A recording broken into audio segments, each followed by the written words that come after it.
Tonight, we are marking the Kingston coal ash disaster. Today is 14 years since 1 billion gallons of coal ash broke out of a TVA holding cell at the Kingston fossil plant. A huge wave of toxic sludge spilled into the Clinch and Emery rivers. It remains one of the worst man-made environmental disasters in U.S. history.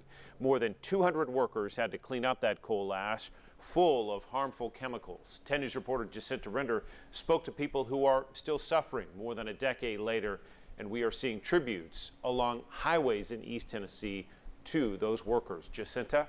John, supporters of communities impacted by the disaster remember Kingston with billboards lined up on highways across East Tennessee. They can be seen along 4 major highways in East Tennessee. One is on Kingston Pike, where I spent time with 2 women. One grieves the loss of her parents. The other is taking care of her sick husband. They both blame the coal ash spill. I hope they will always remember these workers that came out and put their life on the line. They didn't even know it. The billboard means notice me.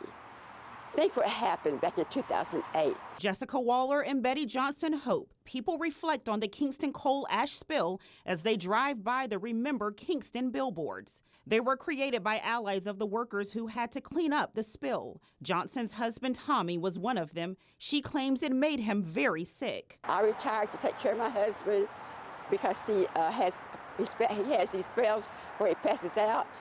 He has diabetes. Some even died after working at the site. Waller believes both of her parents would still be alive if the coal ash spill never happened. On December 22, 2008, 1 billion gallons of coal ash ruptured from TVA's Kingston fossil plant into the Clinch and Emery rivers. My dad, Ernest Hickman, was one of the first guys to go out and work up the Kingston coal ash spill when it happened. Waller says her father brought those toxic chemicals home to her mom.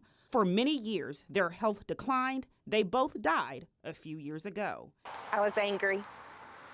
My daddy loved working in the union. Johnson says the disaster not only destroyed her husband's health, but their dreams. My dream was to travel Route 66. Johnson and Waller say the billboards symbolize support. Somebody is recognizing the workers. Somebody cares. Now, again, there are 4 billboards in all, one on Kingston Pike, Clinton Highway, exit 81 in Lenoir City, and one in Birchville. They will be up until New Year's Day. Sick workers are continuing to fight for damages in a federal lawsuit here in Knoxville. John? Jacinta Render on the story. Thank you, Jacinta.